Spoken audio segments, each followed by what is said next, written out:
You got this new project. Yeah. Album project? It's an album. It's an album. Yeah. It's a collection of songs that I've been waiting to put out for a long time. A lot of them could have made other albums, but they didn't. So right now I just put them together and made what we have as Khalifa. Okay. Yep. What was the overall thing for you, like the overall goal?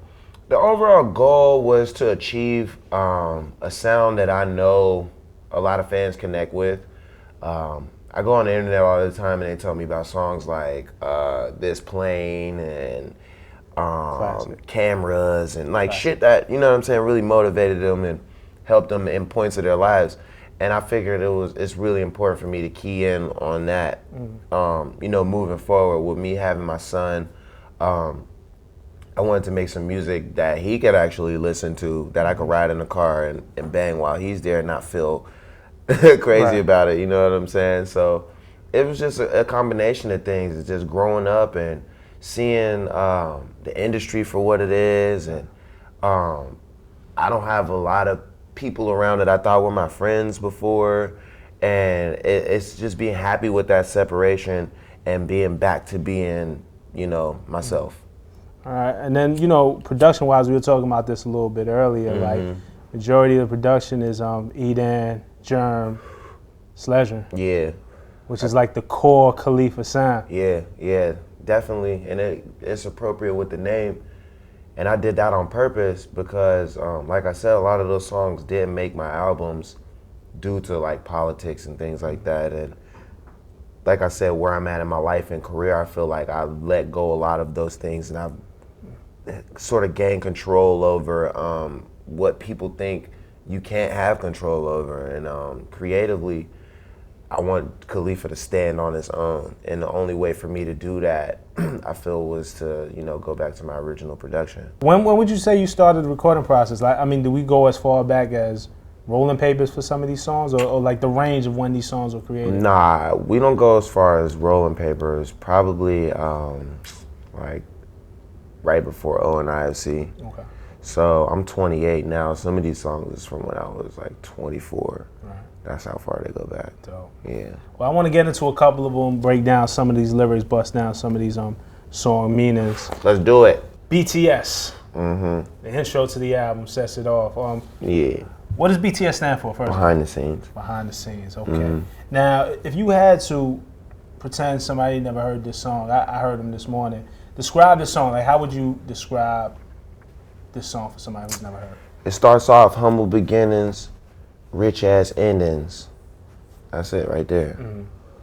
Yep. And everything in between. Okay. You know, you got a couple of lines here that I wanted to hone in on when you say, niggas still hating, critics still waiting, said that I changed my ways and I stopped catching these cases. There was a time when, like, I looked up and Wiz behind bars, Wiz mugshots. I'm like, that's not my dog. Right. What prompted you specifically to write this line? Every time I go to jail, I'll be like, damn, man, I do not want to go to jail again. And regardless of what the reason is, I mean, it's never for the same thing. It's always for weed, but it's never the same action. Right.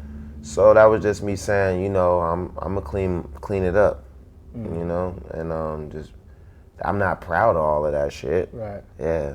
But it just so happened, definitely not proud, but Yeah. it plays out in the public. Like, you can't help who you are. And Right. when you get arrested, the whole world know. Yeah, it comes with the game. There's a lot of people who, I mean, even with the hoverboard shit. Right. So, like, that song was old, but, like, I still catching cases, though. Like, you know what I'm saying? So, I'm trying. Right. Okay.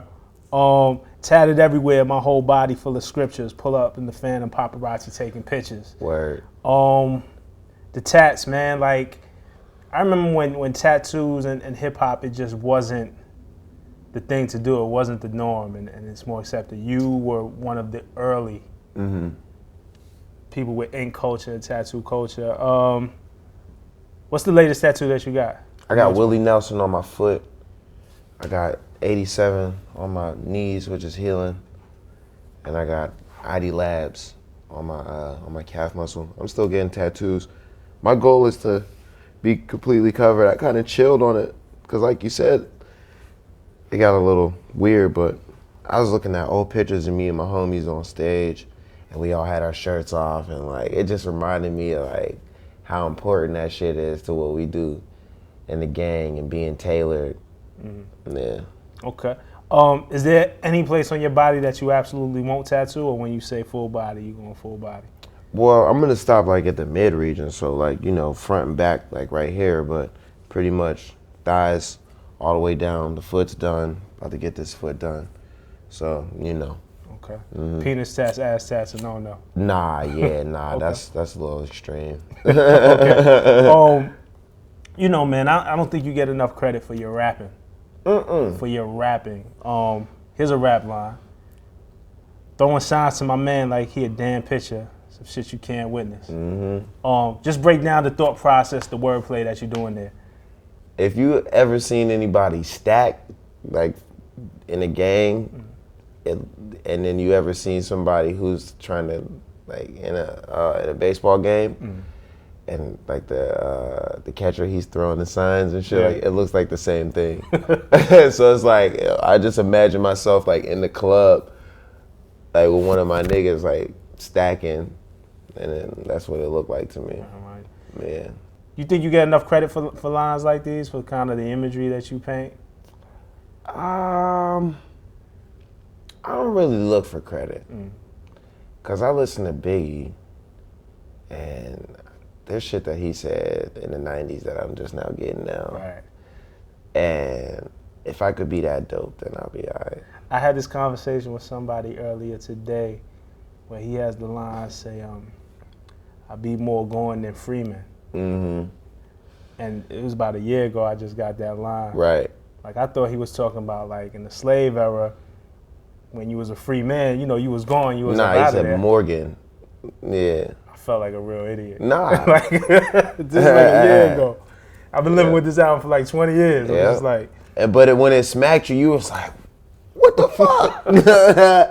That shit's fire. Yo, I can't believe I just admitted that on camera. When this comes out, my Twitter gonna be like, you dummy. That's man. That's the beauty of rap music. Right.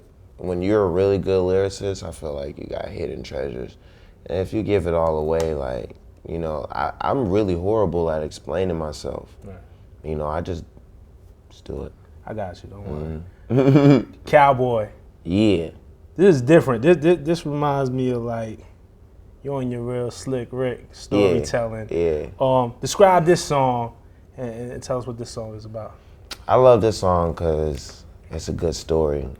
I grew up listening to full albums like Mobb Deep, or like one of my favorite albums is H&IC from Prodigy, and or any Biggie album, and I felt like they all had a story on there, and it was something that you could listen to and visualize it while you were hearing it.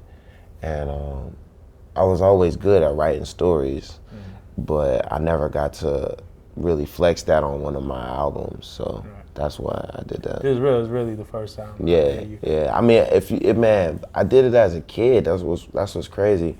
I used to play with that type of shit so much, you know what I mean? Like growing up, because it was so important to me. But as I got older, when I started making real albums and shit like that, I never really got to put that element into it. So I was like, damn, now I got the chance to, like, I need to fucking go ahead and do that. And this goes back to what you're saying at the beginning, making an album, a project right now where you take the politics out of it and really do the type of records you want to do. Right, absolutely. Were you speaking on somebody specific, or is this just like a broad story? Like who was the inspiration for the story? Who are you describing? It's definitely about cats that I know back home. The first verse, I forget. 20,000 is left, pistol in his right hand. Yeah, that's the young nigga. So yeah, that's like every young nigga in Pittsburgh. Okay. The second verse is like, I forget what the second verse, but it's like different types of people who are around where I'm from, and their environment turns them into who they are. Okay. Talk about the third verse, because the third verse is like the plot twist. Yeah, the third verse is more or less for somebody who comes from out of town and gets it twisted. Okay. Because they think it's kind of slow and it's kind of backwards a little bit, and then that's where it's like, you know, the different side of it. Yeah, he learned a little lesson about fucking with them haters. Yeah. Because they found his body later. Mm-hmm. That's what he get for fucking with the Midwest Cowboys. Nah, but this is a story. Like, have you seen this? Because Pittsburgh, you know. Have I seen murders? Well, one, have you seen it? But more so just the situation. I'm not trying to implicate you in anything. But like specific instances of things like this going down. My city's crazy. I've been there. My city is reckless. Okay. Let's talk about bake sale. Rest in peace to Ryder too, man. That's a young nigga who just got into a little situation, man. That's crazy. I'll shout him out on camera. Rest in peace, my nigga Ryder. Okay. Yeah. Bake sale. Bake Sale, featuring Travis Scott. Everybody's fucking favorite. Right. But you've been messing with Travis for a long time, like just on a friendship level. Yep. Talk about your relationship and how y'all got together. We cool. We didn't even do music for a long time just because we were cool. And he came to a couple of my shows and shit, kicked it. I'll go to his shows when I get a chance. Bake Sale was something, I was in the studio late night, party like all night, woke up in the morning, realized I missed his show. I was like, fuck, so I called him, I was like, man, my bad, yo, I didn't mean to miss the show. He's like, it's cool, I got another one tonight. I'm like, perfect, come to the studio. Came to the studio, knocked it out really fast, so I'm happy that happened. And the reaction that it got, it made me really happy because it's a fan favorite. Something that I knew that they was gonna love, and they brought it out of me. It was like, we need this, we want this, we want this. So it's always good to have that reaction and know going into it what people, you know, are gonna feel when they hear the song. Talk to me a little bit about the beat, because originally, like you had to do a lot of work with this beat, right? Because DJ Spins was one of the producers on it, and G-Eazy ended up with the beat Order More on his album, so you had to switch up a little bit. Talk about that process of what that's like. Yeah, Spins that gave me the beat, I guess not knowing if G-Eazy was gonna pick it or not. He chose it, put it out early. It ain't no thing between me and him, like that's the homie. I ain't never gonna have no problems with him, G-Eazy. But we just legally had to get it all right. I didn't want to compromise the sound. So we just went back in and did what we had to do. Juicy, fucking Genius, Lex and TM and Edan all together. And we just made it into a masterpiece. Okay. How much do we blaze? 100 a day. 100 a day. You did the math on this? Nah, it just sound good. Like I keep a biscuit and stone. Like that shit, that shit's hard. So, because in verse 2, when you say often blaze an ounce a day. Often blaze an ounce a day at my crib is no mistake. But the hardest part is say they got the good, but what the pack smell like. Right. That's the other shit right there. Well, talk about that, because I mean, obviously you're a connoisseur, so you can smell the bullshit from the door. Yeah. When the last time somebody tried to get over on you? In South America. You just came back from South America. Yeah, what happened in South America? Man, they have some crazy weed down there. It's not their fault, but shoo. They don't know no better. What's going on? I don't know. Maybe the temperature isn't right. I don't know. But then I did meet some people who grow, so they cool. Okay. It's all at my bake sale. Roll another one. Help me think well. Weed has different effects on different people. For you, you've talking a lot about how it motivates you and actually spurs on your thoughts and your creativity, and it's like fuel for you. Talk about that a little bit more. Roll another one to help me think well, like the effect that it actually has on you. I just feel more relaxed and more able to adjust when I'm stoned. Sober thoughts are completely fine, but my high ones are the ones that I record. Have you ever recorded anything sober? Nah. When I was a kid. Right. There's no point. Right. Every song. Okay. I just fucked 3 hoes. I don't know their name. That's too true. See, I was gonna say, is it some fly shit to say, or is this just the lifestyle that you're living at the moment? That one.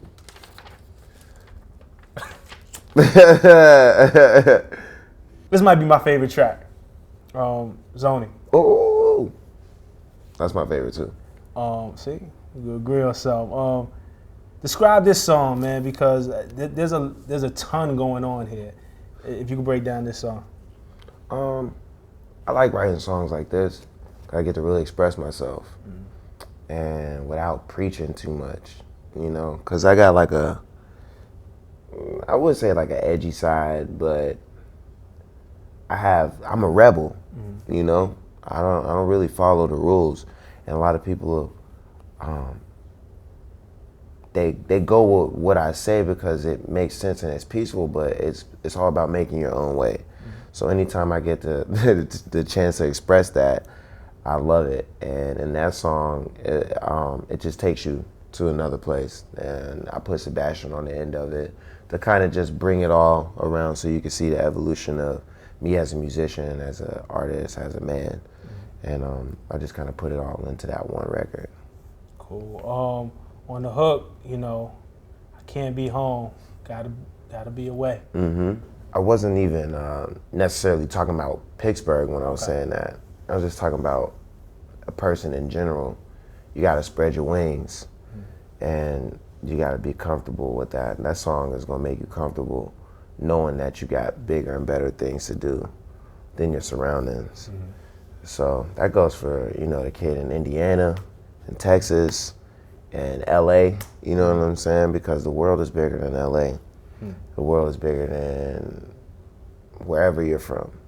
So that's the soundtrack for that. Okay. Yeah. Verse 1, you started off. I like this because you painted an image right from the jump. Coming up, I always thought I'd be the runner-up. Gave my all, but it felt like it wasn't enough. I remember spending summers in the studio. My pops told me, have fun, be a kid for once. Talk about this time with you and your pops, like, because you knew what you wanted to do from a young age. Even going back to coming up, I always thought I'd be the runner-up. That's the most important part. Okay. Because I'm telling niggas that I didn't expect to be number one. Like, I never won shit when I was coming up. It was always like, you might be number 2 or you might be number 3. So that's what's most important. Boom. I never expected to be number 1. And then you get to the hard work and all the stuff that goes into it. Like, you know what I mean? I was 14 and my dad built a studio in Oklahoma, and I remember just recording people at the studio. I would do nigga sessions, and I don't even remember how many years older than me that they were, but I would just put myself right up there with them. And that was my whole thing, was just to outwork any and everybody. So by the time I was 16, I had moved back to Pittsburgh and shit. That's when I met E-Dan and them, and that's why I always give it up for ID Labs and all of them niggas, because they brought me straight in. Like, you know what I mean? They were early in their business, and they brought me straight in. So everybody just seen me grinding and seen me hustling and never stopping, always working. So that's what that's all about. That's dope. In verse 2, it feels like you're either speaking to somebody specific or a specific group of people or a scene when don't got shit to say to you niggas in the club. I make my way through you niggas. You must be mad I ain't wait on you, but no matter the circumstance, I can never hate on you. Yeah, that's just for any individual that was there early on. It not necessarily isn't there now, but isn't there how they want to be there. And some of them, like, I still try to connect with as many people as I can, but you can't save everybody. You can't help everybody. So the niggas that I really got love for, them is the ones that we can still kick it, and the other ones that, you know, it's just, it is what it is. That's who that's for. Okay. I mean, putting Bash on the record, what was that day like? Is he often with you in the studio? We actually did that at the house. Okay. Yeah, we brought the studio equipment to the crib, and he was just running around. But yeah, I took him to the studio. He's been in the studio a couple times. He loves it. Like, he'll put on the headphones, be like, man, I need to hear some music. Like, he goes straight towards it. What does he listen to? Like trap music. Yeah, he loves trap music. Anything with like heavy bass. Like, I could play him funk and shit like that. He's getting into that, but he likes hood shit. Yeah. Does he realize who you are? Yeah. Does he have a favorite song of yours? I don't think it's a favorite. He sings We Them Boys. He sings Black and Yellow. He sings Staying Out All Night, and he sings fucking See You Again. See You Again. Yeah, my kids love See You Again. Yeah. He sings that shit all the time. It's kind of crazy. It was just bugged out for me during your history just to hear him on the record start shouting out TGOD and Pittsburgh, not Pittsburgh, Pittsburgh. And gang. Then doing your laugh. That's my little man. Did y'all practice that or is that? Nah. That was the first time you ever done that. Right. Yeah, that's my little man. That's crazy. I mean, now, does he get publishing for this now? Like, what if he growing up about 15 years old now? He was like, he can't get shit till he's 18. Pops, I think you owe me a check. That's mine. For this. That's mine. Till he's 18, then we'll start working all that out. Right. Do you feel, on some real, is there any hesitation to put him, on the record or on the forefront? I know we see him on social media, we see him around a lot. People love him. But then we see things like we saw on social media where his name gets brought up in negative ways when everything's been positive. That's the good and the bad that goes with it at the end of the day. That's my little man, so I can't hide him from the world. People love him. And we always move towards the love. And we got a clothing line started, based around him. That's about to come out. I didn't even do a clothing line for myself. You know what I'm saying? But I love dressing him up so much that we gonna start that early on for him, and he's just gonna have so many opportunities based off of him being him. He don't really got to do much. Right. You know what I mean? So I can't stop that. I gotta move towards that. That's. Do you get upset? Do you stop and get upset when you see tweets like the one that Kanye said, or do you just keep going about your day? For me, I never had a kid before. Right. You know what I mean? So when you talk about a whole totally new situation and you get a whole totally new different reaction, so you can't even really like say some words don't even describe how you feel about that. You know what I mean? But you get time to think about it and shit like that. Okay. Yeah. So you had time to think. iSay. I want to get into a couple more records with you. It was just one line in particular on iSay. First of all, if you could describe the track. Juicy's on this track. Yeah. Damn, that song come from like 2-3 years ago. Wow. I forget who produced it. But that was something it was just an idea that we did, honestly, and we brought it back. And it came together like really, really good. I love Juicy. Like anytime I get to work with Juicy and put some shit together, whether it's in the studio or I send him a verse, and that was one that we did together. So it was like I had to use that one. Okay. There was one line that stood out, and it's funny that you said that it was an older verse, but Snoop sat me down, schooled me some more. Till at home, my son don't even do the awards. First of all, you up for a lot of awards. Right now, this See You Again is a monster. You've been up for awards before. Are you over it now, that being a father? Is it that you really rather just be at home? Oh, totally. I always rather be at home. Anytime. Like, I would pick being at home with Sebastion over doing a ton of shit. Right. You know? I usually just go to the awards to get dressed up. Right. It don't even matter if I win. I just want to look nice. It's just become that type of thing. That's tough. Honestly. I don't know. You're going to get a couple because this next song we're going to talk about is a monster. Let's See You Again. Like, you got to pick up joints for this. Just let's talk about Charlie first of all and the hook. Like, what was it about his voice and the hook that brought that out of you? I could tell he was coming from a place, like when you write words like that and when you sing them in a totally different way where you like you've never heard it before, but you know, like that's something. You know what I mean? Like as soon as I heard it, I felt like it was just gonna be the biggest song ever, no matter who was on it. You know what I mean? I was like, it don't matter who gets this song, it's just gonna be crazy.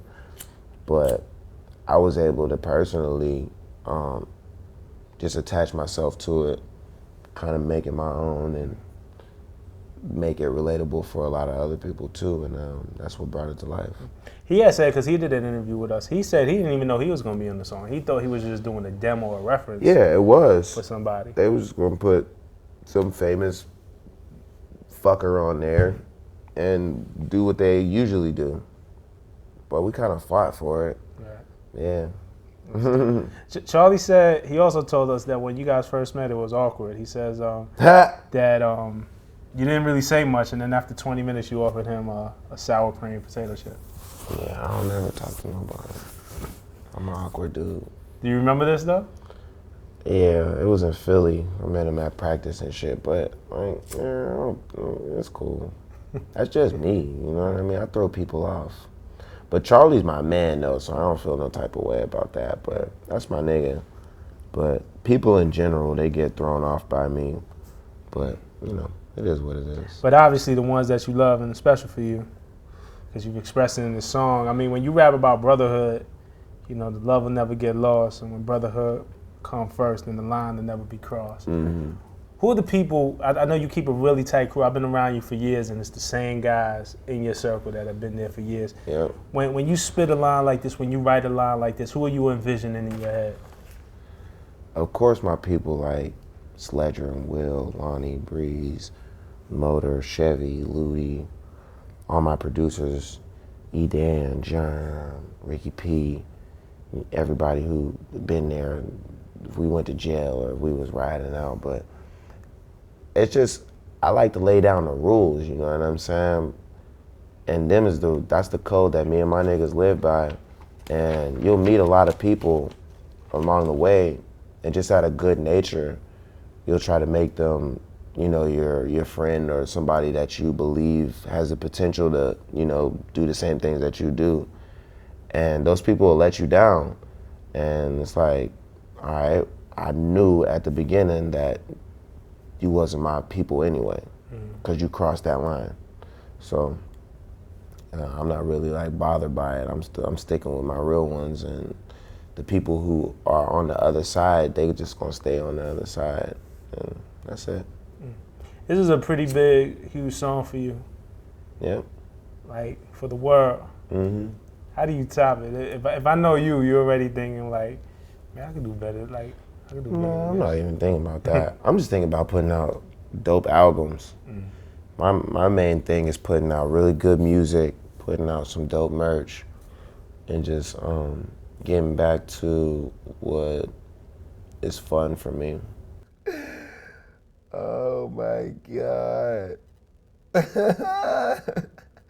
Oh yeah, I want this one. Naked bitches in the kitchen, shake and bake.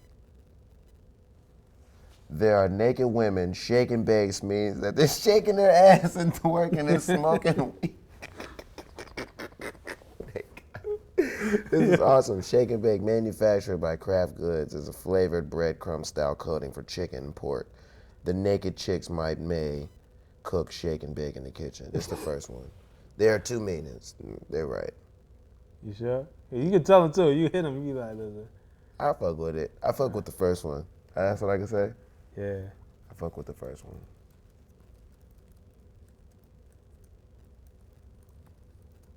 You right.